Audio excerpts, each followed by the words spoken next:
නමෝ තස්ස භගවතු අරහතෝ සම්මා සම්බුද්දස්ස නමෝ තස්ස භගවතු අරහතෝ සම්මා සම්බුද්දස්ස නමෝ තස්ස භගවතු අරහතෝ සම්මා සම්බුද්දස්ස චත්තාරෝ මේ භික්ඛවේ ධම්මා මනුස්ස භූතස්ස බහුකාරා හොಂತಿ තී ධර්ම ශ්‍රවණාබිලාසී සදහැබර පින්නතුනි අද දවසේ අපිට මේ ධර්ම දේශනාව සඳහා දායකත්වය දරන පින්නතුන්ගේ ධර්ම දේශනා කිරීමට අවශ්‍ය මාතෘකාවක් යොමු වෙලා තිබෙනවා. මා ඉදිරියේදී ධර්ම කාරණා නැත්තම් ධර්ම මාතෘකා විස්තර කරන්න හිටියේ. මේ විදිහට ඉල්ලා තියෙන හින්දා මට අද මේ ධර්ම කාරණා විස්තර කරන්න පුළුවන්.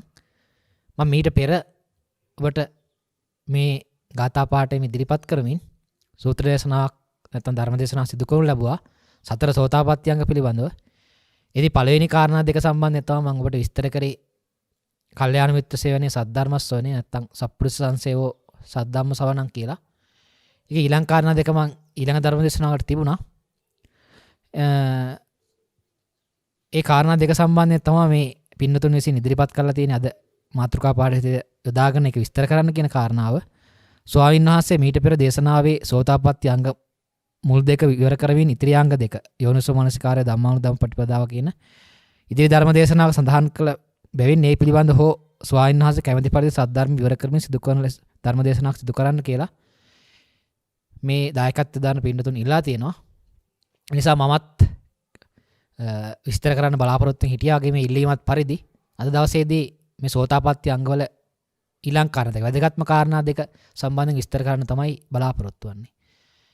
ඒ කාරණාවට එන්න කලින් මම ඒ ධර්ම දේශනාව අහපු නැති කෙනෙක් ඉන්නවනම් කෙටියෙන් මේ මූලික කාරණා පිළිබඳව විස්තර කරලා අනතුරුව මේ කාරණා දෙක පිළිබඳව අද දීර්ඝ වශයෙන් අපි බලමු. මේ සෝතාපට්ටි අංගවල වැදගත්ම කාරණා දෙක තමයි ඉදිරියේදී විවරණය කරන්න තියෙන්නේ. ඊට මම පෙර ධර්ම දේශනාවක් කරමින් ඔබට සෝතාපට්ටි අංග 4 පළවෙනි කාරණා දෙක සම්බන්ධයෙන් විස්තරයක් කරා. පළවෙනි කාරණාව විදිහට මම ඉදිරිපත් කරේ ඒකේ බුදුහාඳුරෝ වික්ෂුන් වහන්සේලා ආමන්ත්‍රණය කළා මේ වගේ කාරණාවක් ඉදිරිපත් කරනවා. චත්තාරෝ මේ භික්ඛවේ ධම්මා මනුස්ස භූතස්ස බහුකාරා හොಂತಿ.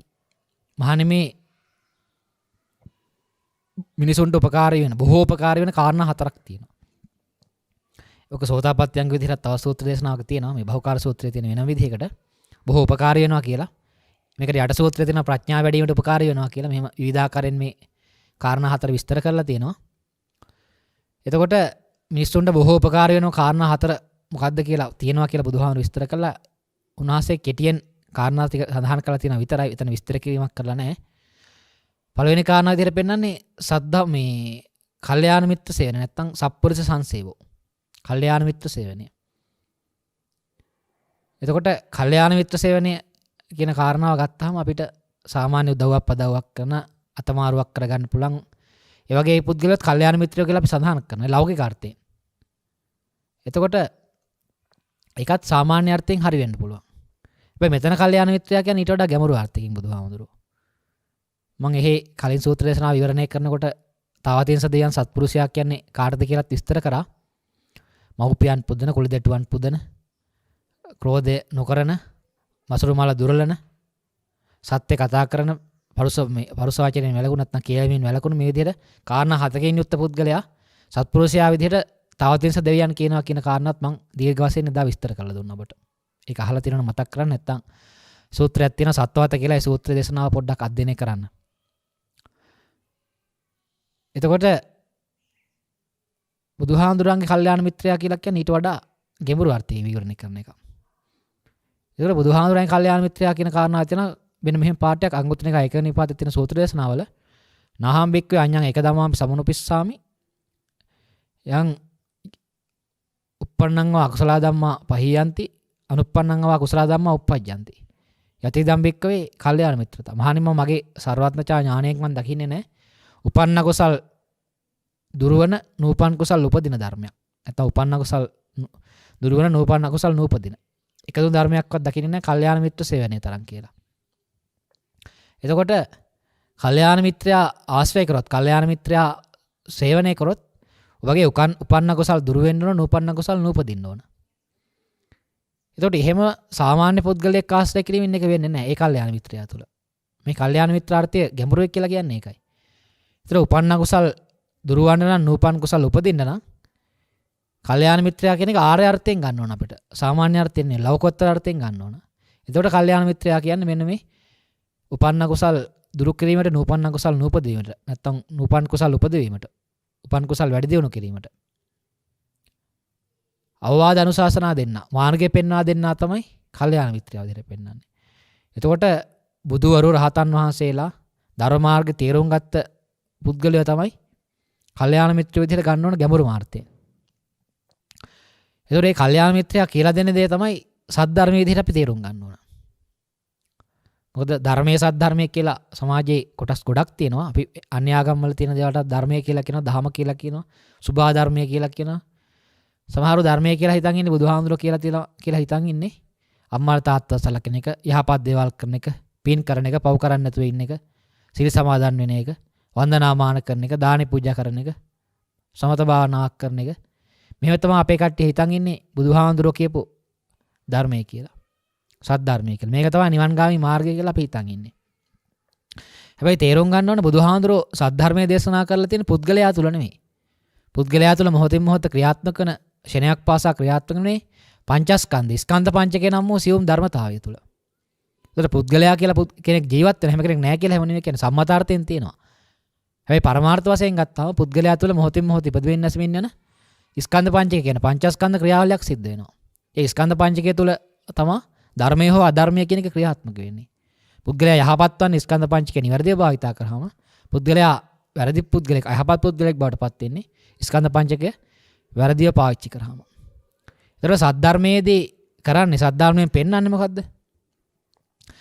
කල්යාණ මිත්‍රයා සද්ධර්මයේ දේශනා කළා පෙන්වන්නේ මෙන්න මේ ක්‍රියාවලිය විස්තර කළ දෙන එක තමයි සද්ධර්මයෙන් කරන්නේ. ඔබ තුල මේ වගේ වැරද්දක් එනවා. ඒ වැරද්ද තුල දුකට හේතු රැස් වෙනවා, සසර ගමනට හේතු රැස් වෙනවා. ඒ වැරද්ද නිවැරදි කරගන්න පුළුවන් නම් මෙන්න මේ මාර්ගය අනුගමනය කරලා ඔබට දුක් හේතු නැති වෙලා යනවා, සසර ගමනට හේතු නැති වෙලා යනවා කියලා. දැන් ඔබ යම්කිසි දුකක්, කරදරයක්, පීඩාවක්, මානසික වේදනාවක් විඳිනවා නම් ඒ විඳින්නේ ඔබ තුල තියෙන ධර්මයේ පිළිබඳ නොදන්නාකම තුල. එතකොට යමෙක් ධර්මයේ නිවැරදිව තේරුම් ගන්න අනුගමනය කරනවා නම් මේ ක්‍රියාව තේරුම් ගන්න පුළුවන් නම් ඔහු තුල මේ මානසික දුක් දුන්නස්, පීඩාවන්, කරදර බාධක, කම්කටොළු මේ හැම දෙයක්ම දුර වෙලා යනවා. එහෙනම් සද්ධර්මයේ දේශනා කළා බුදුහාමුදුරුවෝ පෙන්වන්න උත්සාහවත් උනේ මෙන්න මේ කියන ස්කන්ධ පංචකයේ ක්‍රියාවලිය තුළ සිදුවන වැරද්ද සහ නිවැරද්ද. මේකනේ දැන් ditta ධම්ම පරයය කියලා කියන්නේ. ditta ධම්ම පරයය කියන්නේ කොටස් දෙකකට තියෙනවා. ඔබ අපේ නායක ආන්දෝලනක ධර්ම දේශන අහලා තියෙනවා නම් මේක ගොඩාක් අහලා ඇති, තේරුම් අරන් ඇති. ditta ධම්ම පරයයෙන් පෙන්නන්නේ පළවෙනිම සූත්‍ර දේශනාවක් අධ්‍යයනය කරන්න පොඩ්ඩක්. සූත්‍ර දේශනාවල තියෙනවා, නැත්නම් ගාථාවක් බලන ධම්මපදයේ තියෙන. ඒ ගාථාවලත් තියෙනවා. පළවෙනි පරයයෙන් ධම්ම පරයයෙන් පෙන්නනවා පුද්ගලයාට වරදින විදිය. වරදින්නේ කොහොමද කියලා බුදුහාමුදුරුවෝ පෙන්නනවා. වැරදි කාරණාවක් නැත්නම් වැරදි ධර්මයක්, අසත් ධර්මයක් අනුගමනය කිරීමේ පුද්ගලයා තුල වරදින්නේ කොහොමද? ඔහු තුල කර්ම රැස්වන්නේ කොහොමද? ඔහු තුල කෙලෙස් රැස්වන්නේ කොහොමද? සසර ගමනට හේතුවක් රැස්වන්නේ කොහොමද? දුක්කට හේතුවක් රැස්වන්නේ කොහොමද කියලා මෙහෙම පෙන්නනවා පළවෙනි කොටසේ. සූත්‍ර දේශනා හොඳට අධ්‍යයනය කරලා බලන්න. ගාථා හොඳට අධ්‍යයනය කරලා බලන්න. පළවෙනිම වැරද්ද පෙන්නනවා. ඊළඟට ඒක නිවැරදි කරගන්න ආකාරය පෙන්වනවා ඊළඟ කොටසේ. එකම සූත්‍ර දේශනාවක සමහරට සූත්‍ර දේශනා දෙකක, සමහරට ගාථා පළවෙනි ගාථාවෙන් වැරද්ද පෙන්වන ධම්පදේ. දැන් යමක වර්ගය බලන්න. පළවෙනි එකෙන් වැරද්ද පෙන්වනවා, දෙවෙනි එකෙන් නිවැරදි කරගන්නවා. තාත් එහාට ගියාම එක ගාථා පදකින් පළවෙනි පද දෙකෙන් වැරදින විදිහ පෙන්වනවා, දෙවෙනි පද දෙකේ නිවැරදි කරගන්න විදිහ පෙන්වනවා. යෝච පුබ්බේ පමජ්ජිත්තා පච්චාසෝන අපමජ්ජති. සමහරට පළවෙනි පදෙන් පෙන්වනවා වැරදින විදිහ, දෙවෙනි පදෙන් පෙන්වනවා නිවැරදි කරගන්න විදිහ, ඊළඟ පදයෙන් පෙන්වනවා උපමාවක් විදිහට. එතකොට සද්ධර්මයේ දේශනා කළ බුදුහාමුදුරු පෙන්වන මේ වගේ ස්කන්ධ පංචකය තුල මොහොතින් මොහොත ක්‍රියාත්මක වෙන සියුම් ක්‍රියාවලියක් තියෙනවා. ඒ ක්‍රියාවලිය වරද්දාගත්තොත් දීන් දේවන අපිට සසරේ ගමනේ යන්න වෙනවා. ඒ ක්‍රියාවලිය නිවැරදිව භාවිත කරොත් සසර ගමන ඉවර කරන්න පුළුවන්, නිර්වාණය ලබන්න පුළුවන් කියන කාරණාව තමයි සද්ධර්මයෙන් පැහැදිලි කරන්නේ. ඒතර සද්ධර්මය කියන කාරණාවදී අපේ අර මම එදත් පැහැදිලි කරා වගේ ලෞකික අර්ථයෙන් තියෙන දේවල් එකක්වත් අදාළ වෙන්නේ සද්ධර්මයට. සද්ධම්මෝ පරම දුර්ලභෝ කියලා තියෙනවා නේ කියන්නේ. සද්ධර්මය කියන කාරණාව බොහොම දුර්ලභ කාරණාවක් කියලා පෙන්වන්නේ. ඒ කියන්නේ අනිත් ඒවට වඩා බොහොම දුර්ලභයි. දැන් අපිට බණ අහන්න හම් වෙනවා, යම් යම් දේවල් අහන්න හම් වෙනවා. හැබැයි ඒකේ මාර්ගයක් පෙන්වන්නේ දැන් ධර්මයෙන් කරන්නේ මාර්ගයක් පෙන්වන එක. ඒ මම එහෙම කියන්නේ ඔබට බලන්න අහන්න හම් වෙන දේවල් සාමාන්‍යයෙන් අවරගණීය දේවල් තියෙනවා. දැන් බුදුහාමුදුරු ප්‍රතික්ෂේප කරපු දේවලුත් තියෙනවා. මොනවද? දැන් කවි වලින් බණ කියන එක, විරිඳු වලින් බණ කියන එක, එහෙම නැත්නම් ජාතක කතාවක් කරන් බණ කියන එක. මේ වගේ බුදුහාමුදුරු ප්‍රතික්ෂේප කළාත් තියෙනවා කවියෙන් බණ කියන්න එපා කියලා. විනය පිටකයේ තියෙනවා විනය නීතියක් පනවලක් තියෙනවා සූත්‍ර දේශනාවක් තියෙනවා මේවා කරන්න එපා කියලා. කවියක් අහනකොට සාමාන්‍යයෙන් අහන්නේ ඒක රසාස්වාදයේ පිණිසනේ. ඒක මේ ශබ්ද රසයේ පිණිස තමයි අහන්නේ. එතනින් එහාට දෙයක් නැහැ. අනේ හොඳයි සාදු කියලා යන වැරුණාම එතනින් ගත්ත දෙයක් නැහැ කවුරුවත්. එනියන් අර කවියක් අහලා චිත්‍රපටියක් බලලා කතාවක් බලලාම සතුට ඇරුණාම ලෞකික සැනසීමක් සතුටක් ලම් වෙන හැරුණාම එතනින් එහාට හිතන්න දෙයක් අනුගමනය කරන්න දෙයක් පිළිපදින දෙයක් නැහැ. ඒකනේ අපේ සමාජයට වැරදුනේ. ධර්මයෙන් පෙන්වන්නේ පාරක් පෙන්වන මේක කරන්න කියලා. දැන් බොහෝ ධර්ම දේශනා වලින් පාරක් පෙන්වන්නේ මොකක් හරි දෙයක් කියලා සාදු කියන්න මාර්ගයක් පෙන්වනවා එච්චරයි. ඒක බොහෝ කාලයක් ඉඳන් ආපු ක්‍රමයක් ඒක. ඒක වැරදි ඒ ක්‍රමේ. බුදුහාඳුරෝ බලන්න ධර්ම දේශනා කරනවා කියලා මොකද්ද කරලා තියෙන්නේ කියලා. අර විදිහට අවරගණීය දේවල් පාවිච්චි කරන්නේ නැතුව පුද්ගලයාට වරදින විදිහ පෙන්වලා දෙනවා තියෙනවා. ඊළඟට නිවැරදි කරගන්න විදිහ පෙන්වලා දෙනවා. බණ කියනවා කියන්නේ ඒකනේ. සද්ධර්මය කියන්නේ ඒකයි. කියන්නේ මෙන්න මේ දේ කරන්න ඕන මෙහෙම වැරද්දක් වෙන මේ වගේ මේ දේ වැරද්ද හදා ගන්න නම් මේ දේ කරන්න ඕන කියලා පෙන්වලා දෙන එක තමයි සද්ධර්මයෙන් කරන්නේ. ඊළඟට අපිට සාමාන්‍යයෙන් තම දේවල් තියෙන බුදු ගුණ දේශනා කියලා දේවල් තියෙනවා. ඒකට ඉතින් බුදුහාමුදුර ගැන ශ්‍රද්ධාවක් ඇති කරන්න ඒක හේතු වෙනවා වරුණාම සාමාන්‍ය කෙනෙකුට ඉතින් එහාට යන්න හේතුවක් වෙන්නේ නැහැ ඒක. ඇයි ඒ? ඒක අහලා ශ්‍රද්ධාවක් ඒකත් ඇති වෙන අමෝලික ශ්‍රද්ධාවක්. ඒක පොඩි කාරණාවක් ඉතින් නැති වෙන්න පුළුවන්. හොඳයි කියලා සාදු කියලා මෙන්න මෙහෙම බුදුහාමුදුර මේ වගේ කෙනෙක් කියලා හිතනවා වරුණාම උන්වහන්සේ පෙන්නව මාර්ගය තේරුම් ගන්න එක හේතු වෙන්නේ නැහැ. එහෙනම් සාමාන්‍ය සරල කතාවක් කරන් විග්‍රහ කරන එක නැත්නම් ජාතක කතාවක් කරන් විග්‍රහ කරන කවි බණක් කියන එක බුදුගුණ දේශනාවක් කරන එක මේ දේවල් හැම දෙයක්ම අර බුදුහාමුදුරු දේශනා කළපු ධර්ම මාර්ගයෙන් බැහැරව ගිය දේවල්. එහෙනම් තේරුම් ගන්න සද්ධර්මයේ ඊට වඩා ගැඹුරු දෙයක්. සද්ධර්මයේ ඊට වඩා දෙයක් ලබා දෙන දෙයක්. ඒතර සද්ධර්මයේ ප්‍රතිඵල නැති වෙනකොට ධර්මයෙන් ප්‍රතිඵල නැති වෙනකොට මිනිස්සු එකෙන් ඈත් වෙනවා. අයින් වෙලා යනවා. ඇයි ඒ? ඒක අනුගමනය කරා කියලා ප්‍රතිඵලයක් නැත්තම් මොකද වෙන්නේ? ඒක වැඩක් නැති දෙයක් කරන මම උකට පොඩි උපමාවක් කියන වෙන මේ උදාහරණයක් කරගෙන. දැන් හිතන්නකෝ කුෂිකාර්ම මෛත්‍යාංශයෙන් හරිය පරිශ්‍රණය කරන තැනකින් අලුතෙන්ම බීජයක්. කියන්නේ බිත්තර බී කියලා කියන්නේ. ඒ බීජයක් හදලා පැල කරන්න පුළුවන් විදිහට හදලා ප්‍රභේදයක් දෙන අලුත් වී ප්‍රභේදයක්. ගොවියන්ට වගා කරන්න දෙන පරිශ්‍රණයක් වශයෙන් අපි හිතමුකෝ. මේ නියඳියක් ගන්න අලුතෙන්ම මේක ව්‍යාප්ත කරන්න හදන්නේ දැන්. එතකොට දැන් මේක දුන්නාට පස්සේ ගොවියෝ අලුතෙන් අරන් වගා කරලා Taman පෙර වගා කරපු තත්ත්වයට අස්වැන්න හම්බෙන්නේ නැත්නම් එකකින් භාගයක්වත් තුන් කාලක්වත් අඩුතරමේ හම්බෙන්නේ නැත්නම් මොකද කරන්නේ ගොවියෝ? ඊළඟ කන්න එක වගා කරන්නේ. ඒක අතහැරලා දාන. මොකද ඒ අස්වැන්න බලාපොරොත්තු වෙච්ච මට්ටමට හම්බෙන්නේ නැහැ අලුත් ප්‍රභේදේ. එහෙමනම් මේක අතහැරලා දානවා. ප්‍රතිඵල නැහැ කියලා. අනේ වගේ තමයි ධර්මයේ කියන එකත්. ඇයි ඒ? ධර්මයේ කොච්චර පිළිපැද්දත් අනුගමනය කරත් ඇහුවත් කරත් ප්‍රතිඵලයක් නැත්තම් මොකද වෙන්නේ? ඉතින් මේක කරා කියලා වැඩක් නෑ නේ. මේ අයහපත් දේවල් කරන ඉන්න කට්ටිය හොඳට ඉන්නවා. අපි මෙච්චර කරත් මේක වැඩක් නෑ. කොහොම අපිට ප්‍රතිඵල කියලා මොකද වෙන්නේ? මේක අතහැරලා දාන ටික කාලයක් කරන. එහෙමනේ අපි හැම එකක්ම කරන්නේ. අපිට ප්‍රයෝජනයක් නැත්නම් කිසිම දෙයක් අපි කරන්නේ නැහැ ඇත්තටම. ප්‍රයෝජනයක් තියෙන්න ඕනේ. ඒක වටිනාකමක් තියෙන්න ඕන කරන දේ.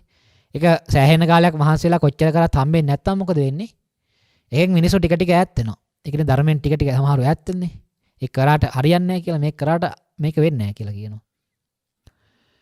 එතකොට සද්ධර්මයට කරන්න පුළුවන් දේ මේ අසද්ධර්මයට සද්ධර්මයේ වගේ දෙයකට කරන්න බෑ. ඒකයි අර සද්ධර්මය කියලා තියන්නේ මේක. මේක විශේෂ දෙයක්. වෙන කොහෙවත් තියෙන එකක් නෙවෙයි. බුදුහාමක් විසින් හොයාගන්න දෙයක්. බුදුරේකට විතරක් හොයාගන්න පුළුවන් දෙයක්. වෙන කිසිම පුද්ගලයෙකුට, දෙවියෙකුට, මාරයෙකුට, බ්‍රහ්මයෙකුට, සක්‍රයෙකුට කාටවත් හොයාගන්න බැරි දෙයක් මිනිසෙකුට. එහෙනම් සද්ධර්මය කියන එක අපි බොහෝ වෙලාවට දකින්නේ මේ පන්සිල් 800 දහසෙල් වලින් සම්මතේ සංවර වෙලා පුද පූජා කරන එක, වන්දනාමාන කරන එක, සිල් සමාදන් වෙන එක, සමත භාවනාවක් කරන එක, දානි දෙන එක.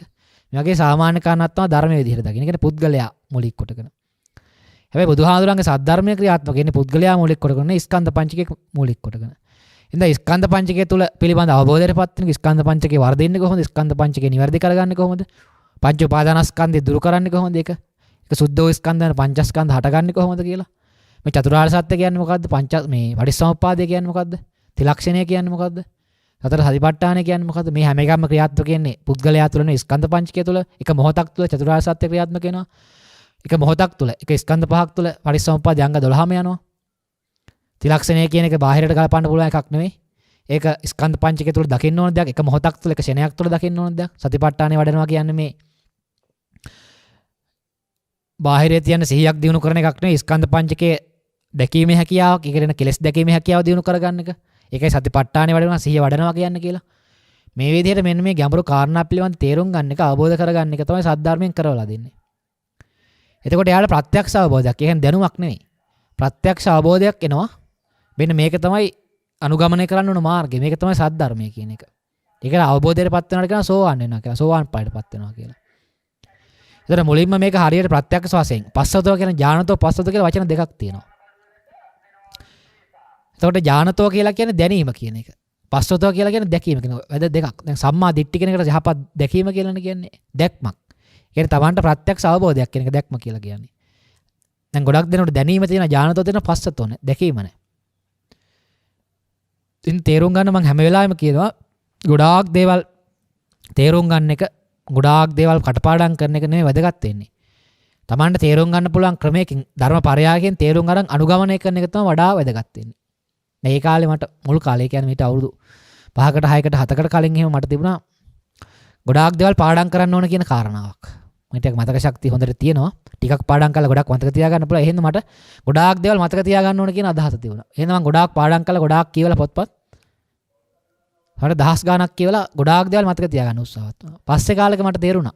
අවුරුදු 5කට විතර කලින් මීට මේ ගොඩාක් දේවල් පාඩම් කරගන්න අවශ්‍ය වෙන්නේ නැහැ. තේරුම් අරන් පිළිපැදීම තමයි ගොඩාක් වැදගත් වෙන්නේ කියන කාරණාව. එහෙනම් බොහොම ටිකක් දැනගත්තත් කමක් නැහැ. ඒක අනුගමනය කළ ප්‍රතිඵලයක් ගත්තොත් Tamanට තමයි දෙන්නේ. Tamanට තමයි සැනසීම දැනෙන්නේ. එහෙනම් ඔබත් ගිහි පින්වතෙක් නා මොකද කරන්න ඕන? ගොඩාක් දේවල් කියවන්න, ගොඩාක් දේවල් තේරුම් ගන්න, ත්‍රිපිටකෙම කටපාඩම් කරන්න, ත්‍රිපිටක විශාරදලා වෙන්න. එහෙම අවශ්‍යතාවයක් නැහැ. අවශ්‍ය වෙන්නේ තේරුම් ගන්න පුළුවන් ස්වාමීන් වහන්සේ අනිවාර්ය ධර්ම මාර්ගයේ සද්ධර්මයේ පෙන්න ස්වාමීන් වහන්සේ ළඟට යමු වෙලා Tamanට තේරුම් ගන්න පුළුවන් පොඩි දෙයක් තේරුම් අරගෙන ඒක අනුගමනය කරන එක වැදගත්. ඒක ප්‍රතිඵල ගන්න එක.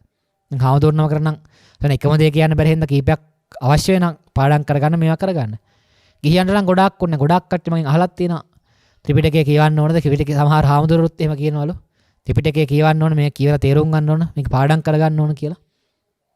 ඔය එහෙමක දැනුමට හොඳයි. සුනීත සෝපාක, රජ්ජුමාලා, පටාචාරා, කිසాగොත්වි මේ කට්ටිය නිවන් දැක්කේ කොහොමද? ඉතින් Tamanට තේරුම් ගන්න පුළුවන් පරයායකින් තේරුම් අරගෙන තමයි තේරුම් ගත්තේ. නැත්නම් ඒ කට්ටියට තේරුම් ගන්න බෑනේ, අවබෝධයටපත් වෙන්න බෑනේ. එහෙනම් අපිත් අර හොඳ සෙන් කතාවක් තියෙනවා උකට. එක සෙන් ගුරුවරයෙක් හිටියා. මොහොත ඉතින් හැමතැනම ගිහිල්ලා ධර්ම දේශනා කරමින් යන මහා ප්‍රඥෙක්. ප්‍රඥෙක් කියන්නේ ගොඩාක් දැනුමක් තිබ්බ, අවබෝධයක් තිබ්බ පුද්ගලයෙක්. අද කාලේ අතර මහාචාර්යවරයෙක් කියලා හිතන්නකෝ. ඒ වගේ ගොඩාක් දැනුමක් තිබ්බ කෙනෙක්. ඉතින් මෙයා හැමතැනම ධර්ම දේශනා කරමින් වාද විවාද කරමින් යන කෙනෙක්. ඉතින් මෙයාගේ අම්මට මේ පුද්ගලයා තමන්ගේ පුතා පැවිද්දටපත් වෙලා මෙහෙම කරන් යනවා කියලා ආරංචි වෙලා ලියුමක් යවනවා එක දවසක්. මොකක්ද යවන්නේ? ඒ බොහොම පොඩි දෙයක් තින්නේ. පුතා ගැන සුවදුක් සාලා මෙහෙම කරලා මේ මගේ පුතේ ඔයා ඇවිදින පුස්තකාලයක් වෙන්න එපා කියලා. ඒ කියන්නේ යාට ඔක්කොම දේවල් දන්න මෙතනින් ඇහුවොත් මෙහෙම කියන්න පුළුවන්. මෙතන මෙහෙමයි තියෙන්නේ කියන්න පුළුවන්. ඒක එහෙම නෙවෙයි මෙහෙමයි කියන්න පුළුවන්. හැමදේම කියන්න පුළුවන් හැබැයි. තර්ක විතර්ක කරන්න පුළුවන්. හැබැයි යාට අවබෝධය නැහැ. ගොඩාක් දැනුමක් තියෙන පුස්තකාලයක් වගේ දැනුමක් තියෙන ඇවිදින පුස්තකාලයක් කියන තැනින් තැනට ගිහින් යනුවෙන් ඉන්න එක දැන්. යා. ඇවිදින පුස්තකාලයක් වෙන්න එපා කියලා කිව්වේ. මේක තේරුම් අරන් අර පුද්ගලයා පස්සේ අවබෝධයටපත් වුණා කියලා තියෙනවා.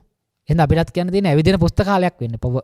ස්වාමින් වහන්සේ නමක් වෙන්න පුළුවන්, ඔබ ගිහි පින්වතෙක් වෙන්න පුළුවන්. ගොඩාක් දේවල් මතක තියාගන්න මේවා කරන්න අවශ්‍ය නැහැ. මතක හිටිනවා නම් ප්‍රශ්නයක් නැහැ. වැදගත් වෙන්නේ කරුණු අවබෝධය කියන එක. අවබෝධ කරගෙන පිළිපැදීම කියන එක තමයි වඩා වැදගත් වෙන්නේ කියන කාරණා මතක තියාගන්න. පොඩි දෙයක් දැනගත්තත් ඇති ඒක පිළිපදිනවා නම්. ඔය සමහර රහතන් වහන්සේලා හිටියා කියනවනේ එක ගාතාවයි දන්නේ කියලා. එක ගාතාවක් දැනගත්තට පස්සේ නෑ රහත් වෙලා ඉන්නේ. රහත් වෙලා කියන්නේ යා නිවන් සුවේ තියෙනවා. බාහිරින් කිසි ප්‍රශ්නයක් නැහැ නේ ආවා කියලා. ඒක ගාතාවක් පඩම් වුණා කියලා කිසිම ප්‍රශ්නයක් නැහැ වගේ. එහෙනම් කල්යාණ මිත්‍රයා, ඒ කියන්නේ ධර්මයේ තේරුම් ගත්ත පුද්ගලයා කියලා දෙන තමයි සද්ධර්මය කියලා කියන්නේ. දැන් මේක ප්‍රත්‍යක්ෂ අවබෝධයටපත් වුණා. මේ සිද්ධිය ක්‍රියාවලිය ස්කන්ධ පංචකයේ ක්‍රියාවලිය තේරුණාම ඔහොම කවුද? ඔහු සෝවාන් පුද්ගලයෙක්. සුතමේ ප්‍රඥා, චින්තාමේ ප්‍රඥා ඔස්සේ ඔහු භාවනාවේ ප්‍රඥාට දැන් යොමු වෙනවා. එතකොට බණ භාවනා කියලා කියන්නේ මේකයි ඔන්නෝක. ඇයි ඒ? බණෙන් කියන්නේ සිද්ධිය පැහැදිලි කරලා දෙන එක. භාවනාවෙන් කරන සිද්ධිය කරන එක. මොකද කලින් පාර ධර්ම දේශනාවල උදාහරණයක් ගෙනාවා. වෛද්‍යවරයෙක් උදාහරණ ගන්නකො. මොකද්ද? වෛද්‍යවරයෙක් ඉන්න අපි හිතන්නකො උසස් පෙළ කරන ශිෂ්‍යයෙක් ඉන්න ජීව විද්‍යාංශයේ. ඔහු ඉතින් ජීව විද්‍යාව සම්බන්ධ යම් දේවල් ඉගෙනගෙන විශ්වවිද්‍යාලයට සමත් වෙලා ගිහිල්ලා වෛද්‍ය විද්‍යාලයේදී වෛද්‍ය විද්‍යාව ඉගෙනගෙන අනතුරු පුහුණුවක් ලබාගෙන අනතුරු විශේෂඥ වෛද්‍යවරයෙක් දක්වා කියන්නේ විශේෂඥ වෛද්‍ය උපාධියක් ලබාගෙන අන්තිම ආචාර්ය උපාධියක් ලබාගෙන වෛද්‍ය විද්‍යාව සම්බන්ධයෙන් කියලා. මොහින් අපි ශල්‍ය කර්මයක් කියලා ගමු. දැන් ශල්‍ය කර්මයක් කරන්න සාමාන්‍යයෙන් ගියොත් එහෙම ඔය පුරුදු වෙන කෙනෙකුට දෙන්නේ නැහැ නේ. කපලා කොටලා මේවා කරන්න දෙයි හැබැයි. අසාධ්‍ය රෝගියෙක් කියලා මේක. ඉතින් වැදගත් නැහැ. අපි තුමු මොලේ හරි හදවතේ හරි කියලා. මේ වගේ ශල්‍ය කර්මයක් කරන්න පුරුදු නැති කෙනෙකුට එකපාරට දෙන්නේ නැහැ. කරොත් එහෙම ඉතින් ආයි කරන්න පුළුවන් ආයි පුද්ගලයාට නැගිටින්න බෑ පණ පිටි. එහෙනම් සියුම් ශල්‍ය කර්මයක් කරන්න දෙන්නේ ඒ වැඩේ හොඳට ඉගෙනගෙන ප්‍රගුණ කරලා එන පුද්ගලයාට තමයි ඒ ශල්‍ය කර්මය කරන්න දෙන වෛද්‍යවරයෙකුට. අනේ ඉගෙන ගන්න කාල සීමාව වෙනයි. ඒක වැඩේ කරන එක වෙනයි. ඉගෙන ගන්න කාල සීමාව හරියට ඉගෙන ගත්තොත් ඒක ප්‍රගුණ කරොත් විතරයි වැඩේ කරන්න ආවම කරන්න තියෙන කොට ඒක කරන්න පුළුවන් වෙන්නේ. ඒත් ඉගෙන ගන්න කාල සීමාව මොකක්ද ඉගෙන ගන්න ඕන හරියට ඉගෙන ගන්න නැතුව කරන්න ගියොත් එහෙම වැඩේ වරදිනවා. ඉගෙන ගන්න නැතුව ගත්තොත් වෙන එකක් කරනවා. අර ලෝකයා මැරලා යනවා. ඒ බණ භාවනා කියන්නේත් ඒ වගේ. බණෙන් කියන්නේ කරන විදිය. ඉතින් කරන විදිය හදන්න නැතුව කරන්නේ කොහොමද? භාවනාව කරන්නේ කොහොමද? ඒකනේ බණ භාවනා කියලා කියන්නේ. ඇයි ඒ? බණෙන් කියනවා කරන විදිය භාවනාවෙන් වැඩේ කරන ප්‍රායෝගිකව. ඒකතොට කරන විදිය හදන්න නැතුව කරන්න ගිහිල්ලා තමයි වැඩේ යන ගන්න අපේ කට්ටිය. සමහර වෙලාවට කියන්නේ භාවනා කරන්න ගිහිල්ලා මේ පිස්සු හැදෙනවා.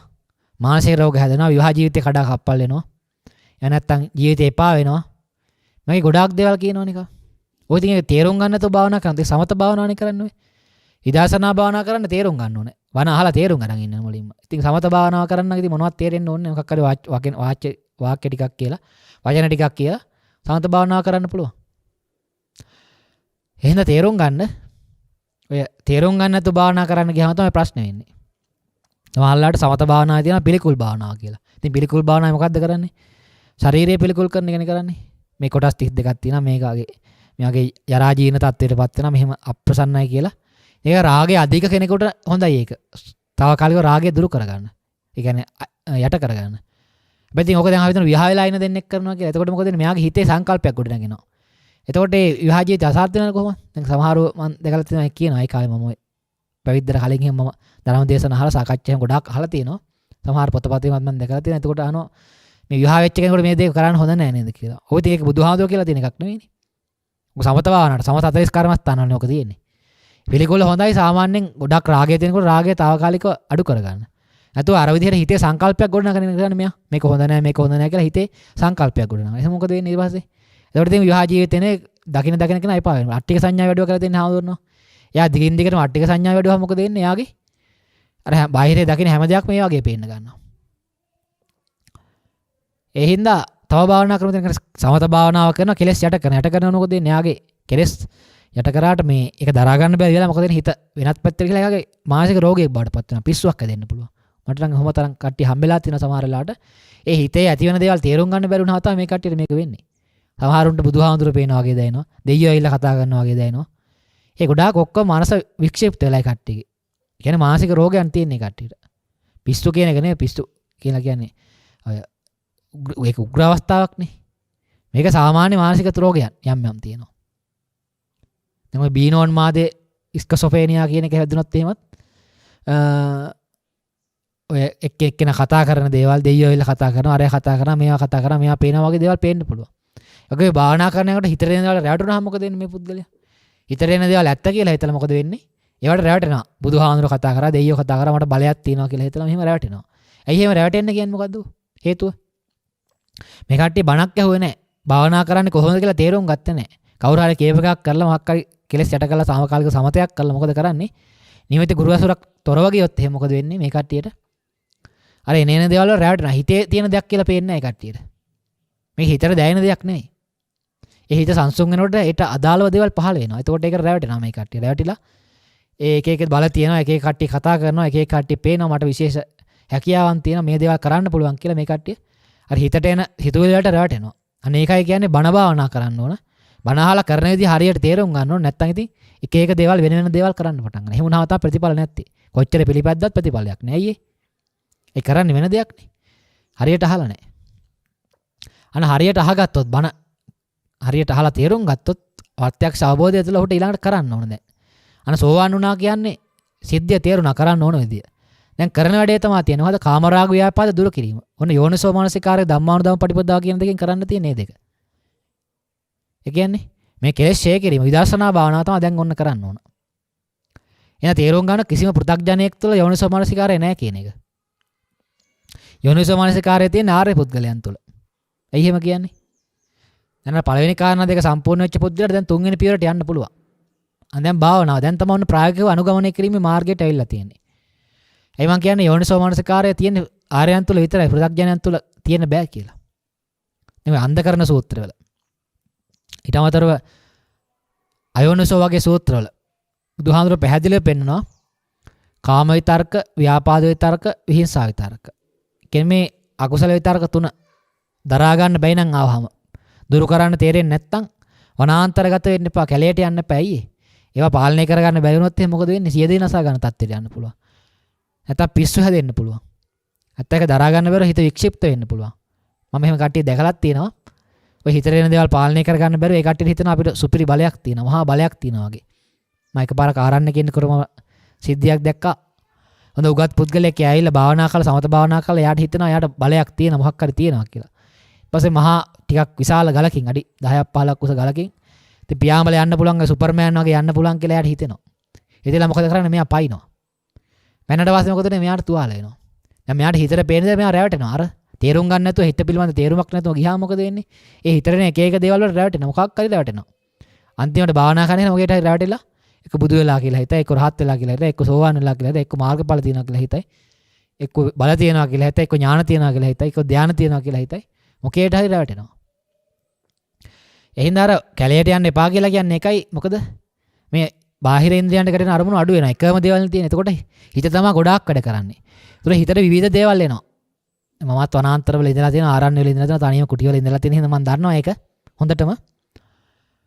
එක විවිධ ආකාරයෙන් හිත වැඩ කරන්න පටන් ගන්නවා. එතකොට මේකට හිතට එන සිතුවිලි අරමුණු පාලනය කරන්න බැයි නම් මොකද වෙන්නේ? අන්න ඒ හින්දා තමයි කියන්නේ බුදුහාමුදුරුවෝ මේ අකුසල අරමුණු පාලනය කරන්න තේරෙන්නේ නැත්නම් යන්න එපා කියලා. දැන් සාමාන්‍යයෙන් ග්‍රාමවාසී පුද්ගලොත් එක්ක හිටියොත් එහෙම ප්‍රශ්නයක් නෑ. එතකොට කතා බහ කරලා මේවා කරනකොට එයාගේ අර හිත වැඩ කරන්න තියෙන ප්‍රමාණය අඩුයි. හැබැයි ආරණ්‍යගත වුණා, වනාන්තරගත වුණාම කතා කරන්න කෙනෙක් නෑ. අදහස් වමාරු කරන්න කෙනෙක් නෑ. එකම අරමුණු හැම වෙලාවෙම වැඩ. එතකොට හිත වැඩිපුර වැඩ කරන්න පටන් ගන්නවා. හිත තමයි වැඩ කරන්නේ හැම වෙලාවෙම. ඒකට අර හිතේ යන අරමුණු පාලනය කරන්න බැරි හින්දා තමයි මෙහෙම එපා කියලා තියෙන්නේ බුදුහාමුදුරුවෝ. ධර්මයේ තේරෙන්නේ නැත්නම් යන්න එපා කියන්නේ. තේරුම් ගත්ත කෙනෙකුට ආරණ්‍යට ගිහිල්ලා කරන්න තියෙන්නේ ඕක. අන්න ගස් මුල් තියෙනවා, අන්න ආරණ්‍ය තියෙනවා, අන්න ශුන්‍යාකාර තියෙනවාට ගිහිල්ලා කරගන්න කියන්නේ මොකද්ද? තේරුම් ගත්ත කෙනාට කරන්න තියෙන්නේ ඒවයි. නැතු ආරණ්‍යට ගිහිල්ලා ආයෙත් මේ ගොඩනැගිලි හදන්නයි, චෛත්‍ය හදන්නයි, බෝධි හදන්නයි. ඒ වගේ දේවල් වලට යමුනම අර මූලික පරමාර්ථයෙන් බැහැර වෙනවා. ඒවා ග්‍රාමවාසීය ඉන්න පිරිස් තමයි පවත්වාගෙන යන්න ඕන. ආරණ්‍යට ගියා නම් කරන්න තියෙන මෙච්චර. මොකද්ද? තේරුම් ගත්තා නම් Tamanට ආරණ්‍ය ගියා පහසුවක් තියෙන බාහිර වලින් අයින් වුණාම තේරුම් ගත්තා නම් වැඩේ කරන්න තියෙන අන්න. භාවනාව කරන්න තමයි එතෙන්ට යන්න ඕන. වෙන වැඩක් කරන්න නෙවෙයි. තේරුම් ගත්ත කෙනාට කරන්නයි එතෙන්ට යන්න ඕන. එතකොට යෝනිසෝ මනසිකාරය මං කියවගේ කිසිම පෘථග්ජනයෙකුට තියෙන්න බෑ. ආර්ය බවට පත් වීම තුළ තමයි යෝනිසෝ මනසිකාරය හටගන්නේ. එතකොට අපිට යෝනිසෝ මනසිකාරය කියන කාරණාවට සාමාන්‍ය සරල සිංහල තේරුමක් තියෙන හැමෝම දන්න. මොකද්ද? නුවණින් මෙනෙහි කිරීම කියලාත් කියනවා. ඉතින් නුවණින් මෙනෙහි කිරීම කියලා මොනවා කරනවද දන්නේ? මේ නුවණින් මෙනෙහි කිරීම කියලා දැන් ගොඩාක් කට්ටිය කරන්නේ මොකක් කර හිතන එකනේ. මේක අනිත්‍යයි, මේක දුකයි, මේක අනාත්මයි, මේක මෙහෙම හැදලා තියෙන, මේක පිළිකුල්, මෙහෙමයි මම කියලා මොකක් හරි වචන ටිකක් කරන එක තමයි කරන්නේ. විතක්ක ਵਿਚාර කරන එක තමයි මේ යෝනිසෝ මනසිකාරය කියලා ගොඩාක් කට්ටිය හිතන් ඉන්නේ. නෑ යෝනිසෝ මනසිකාරය කියන්නේ දකින්න ඕන දෙයක්. ස්කන්ධ පංචකය තුළ දකින්න ඕන කාරණාවක්. ඒක පස්සතෝ.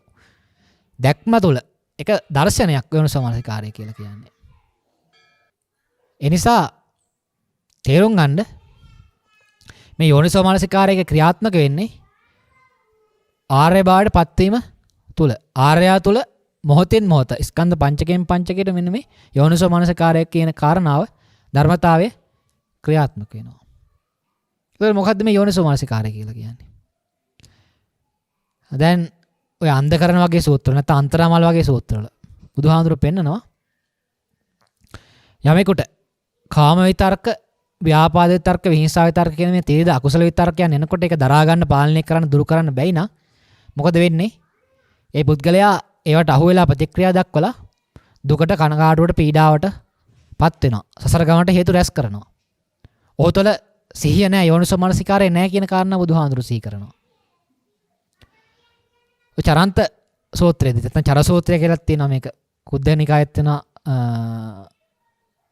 සංයුක්ත නිකායේ සූත්‍රයකුත් තියෙනවා. අංගුත්තර නිකායේ චතුක්ක නිපාය සූත්‍රයකුත් තියෙනවා. එතන මේ සූත්‍රවල බුදුහාඳුරු පැහැදිලිවම පෙන්නනවා සිහිය කියන්නේ යෝනිසෝ මනසිකාරය කියන්නේ මොකක්ද කියන කාරණාව. ඒතර උන්වහන්සේ පෙන්නනවා අපි ජීවත් වෙනකොට ඉරියව් හතරක් පවත්වනවා. දැන් අපි කනවා බොනවා යනවා මොකක් කිව්වොත් අන්තිමට ඉරියව් හතරකට ගොනු කරන්න පුළුවන්. මොකද්ද? ඇවිදීම, සිටගෙන සිටීම, ඉඳගෙන සිටීම, නිදාගෙන සිටීම. මේ ඉරියව් හතර තමයි පවත්වන්නේ හැම කෙනෙක්ම කොච්චර දේවල් කරා. ඒතර මේ ඉරියව් හතර පවත්වනකොට පුද්ගලයාට ත්‍රිවිධ වූ අකුසල විතර්කයන් නැති වෙනවා. uppannam කාම විතක්කං, uppannam ව්‍යාපාද විතක්කං, uppannam විහිංසා විතක්කං. දැන් පෘථග්ජන පුද්ගලයාට මේවා ස්කන්ධ පංචක ක්‍රියාවලිය තේරෙන්නේ නැහැ. යාට ඒක පිළිබඳ අවබෝධයක් නැහැ. දැන් සෝවාන් පුද්ගලයාට මේ අවබෝධය තියෙනවා. දැන් පෘථග්ජනයා පුද්ගල දෘෂ්ටිය තුල, ආත්ම දෘෂ්ටිය තුල ඉන්නේ. මෙයා ඉතින් මොකද? පුද්ගලයෙක් වශයෙන් දැකලා තමයි මේ හැම දෙයක්ම කරන්නේ. ඒතකොට මොකද මෙයාට ස්කන්ධ පංචකේ සංවර කරන්න තේරෙන්නේ නැහැ. අකුසල විතර්ක දුරු කරන්න තේරෙන්නේ යට කරන එක තමයි කරන්නේ මෙයා. ඒක හොඳ නැහැ, හරි මොකක් හරි කියලා తాවකාලිකව යට කරන එක තමයි කරන්නේ. දැන් ඇවිදිනකොට, යනකොට, එනකොට, කනකොට, බොනකොට, නිදා ගන්නකොට, කතා කරනකොට, ටීවී බලනකොට, ගමනක් යනකොට, වාහනේ යනකොට, වෙළඳසලකට යනකොට, ක්‍රීඩා කරනකොට මේ හැම වෙලාවෙම මොනවා කරත් අන්තිමට අර ඉරියව් හතර තමයි පවත්වන්නේ. ඇවිදීම, සිටගෙන සිටීම, ඉඳගෙන සිටීම, නිදාගෙන සිටීම. මේ ඉරියව් හතරේ දැන් ඔන්න කාම විතර්ක, ව්‍යාපාද විතර්ක, විහිංසා විතර්ක කියන ත්‍රිවිධ අකුසල විතර්කයන් නැති වෙනවා. දැන් පු탁 යන පුද්ගලයා මොකද කරන්නේ? අදිවාසේති, නප්පජහති, න විනෝදයති, න බයන්ති කරෝති, න අනභවං ගමේති. ඒ කියන්නේ මොකද්ද? අදිවාසේති. ඒක පිළිගන්නවා, ඒක බාර ගන්නවා. ඒ කියන්නේ ඒකට ඇලෙනවා, ගැටෙනවා. ඇලෙන තැන නම් ඇලෙනවා, ගැටෙන තැන නම් ගැටෙනවා. ඒක උපාදානය කර ගන්නවා. අදිවාසේති. නප්පජහති. ඒක ප්‍රහාණය කරන්න උත්සාහවත් වෙන්නේ නැහැ. ඒ ක්‍රමයේ දන්නේ නැහනේ. ස්කන්ධ පංචකයේ ක්‍රියාවලිය තේරෙන්නේ නැහැ. මෙයාට ප්‍රහාණය කරන්න බෑ, තේරෙන්නේ නැහැ. න විනෝදේති. හික්මවන්නේ නැහැ. න බයන්ති කරෝති. බැහැර කරන්නේ නැහැ. න අනභවං ගමේති. නැවත නූපදින පරිදි බැහැර කරන්නෙත් නැහැ. ඇයි ඒ? මට ස්කන්ධ පංචකයේ ක්‍රියාවලිය තේරෙන්නේ නැහැ. ඒක බැහැර කරන විදිය තේරෙන්නේ නැහැ. ධර්මතාවයක් දන්නේ මේ පුද්ගලයා. පු탁ජන වායය තුළ මොකද කරන්නේ? නැවත නැවතත් කර්ම රැස් කරමින්, නැවත නැවතත් කාම විතර්ක, ව්‍යාපාද විතර්ක, විහිංසා විතර්ක වලට ඇලෙමින් ගැටෙමින් ඒවා උපාදානය කරගනින් මොකද කරන්නේ?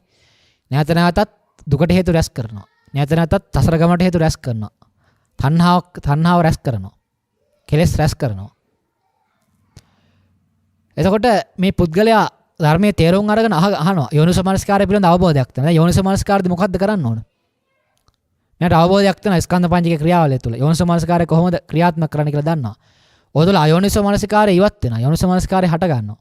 දැන් අර කලින් පුද්ගලයා තුළ මොකද වෙන්නේ? ස්කන්ධ පහෙන් පහට ක්‍රියාත්මක වෙන්නේ අයෝනිසෝ මනසිකාරය. මේ යෝනිසෝ මනසිකාරයේදී මොකද වෙන්නේ? අර කිව්ව කාම විතර්ක, ව්‍යාපාද විතර්ක, හිංසා විතර්ක ඇති වෙනවා. ඇති වුණාම මොකද කරන්නේ? නාදිවාසිති. ඒක පිළිගන්නේ නැහැ, බාර ගන්න නැහැ, උපාදානය කරගන්නේ නැහැ අරමුණ. ඒක ලෝභය වෙන්න පුළුවන්, රාගය වෙන්න පුළුවන්, කෙලෙස් වෙන්න පුළුවන්. ඒතර කාම විතර්ක, ව්‍යාපාද විතර්ක, විහිංසා විතර්ක. කාම විතර්ක කියන්නේ මොකද්ද? කාම අරමුණක් ඉෂ්ට කරගැනීමේ අදහසක් හිතට එනවා කියන එක. ව්‍යාපාද විතර්ක කියන්නේ තරහ අරමුණක් හිතට එම. විහිංසා විතර්ක කියන්නේ හිංසා කිරීම අරමුණක් හිතට එම කියන එක. දැන් මේ හිතට එනවා. ඒක අනුසේ පරිඋට්ටාන වීතික්කම කියලාත් කියනවා. එතකොට මේ කාම ව්‍යාපාද විහිංසා විතර්ක තුන එනකොට, අකුසල විතර්ක තුන එනකොට මොකද කරන්නේ? යෝනිසෝ මනසිකාරය තියෙන පුදුම දැන් බණ අහලා ධර්මයේ පිළිපදින පුදුම භාවනාව කරන කෙනා මොකද්ද භාවනාව කරනවා කියලා කරන්න තියෙන්නේ? ඉන්ද්‍රියයන්ගෙන් අරමුණු ගැටෙනකොට කාම ව්‍යාපාද විහිංසා විතර්ක ඇති වෙනවා. ඇති වුණාම මොකද කරන්නේ?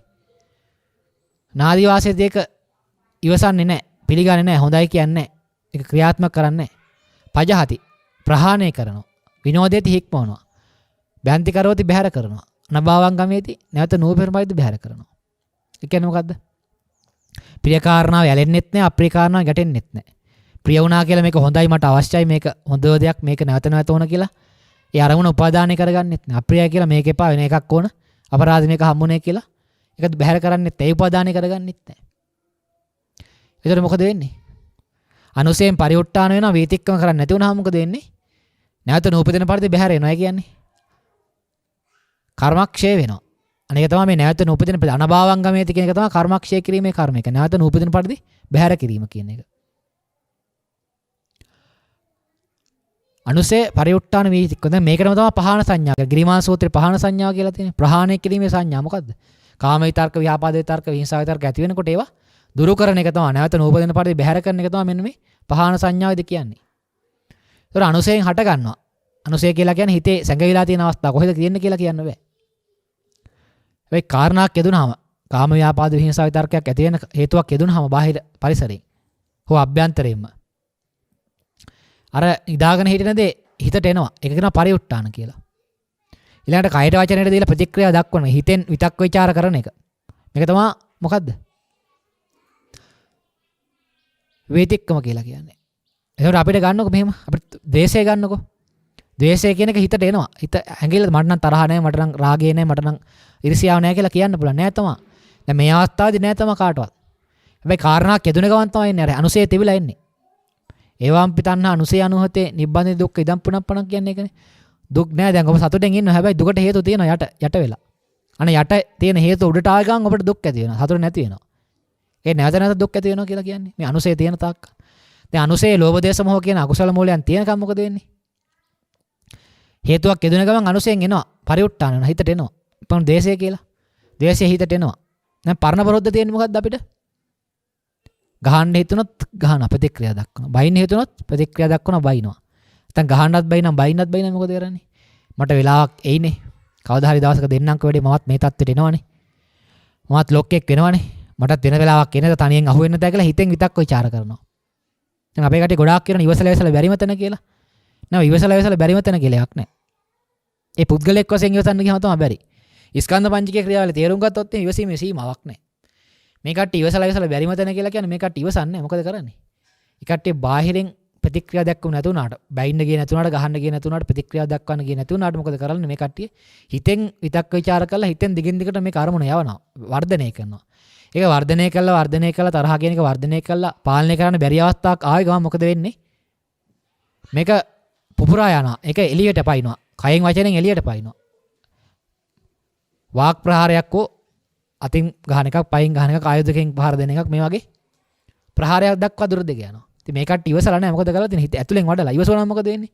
ඉවසවනම් ප්‍රහාණය වෙලා ටික ටික දුර වෙනවා. අයින් වෙලා යනවා කෙලස් දහම්. ඉතින් මේ කට්ටිය හිතන් ඉන්න ඉවසුවා කියලා ඉවසලා නැහැ ඇත්තටම. ඉවසලා නැහැ මේ කට්ටිය.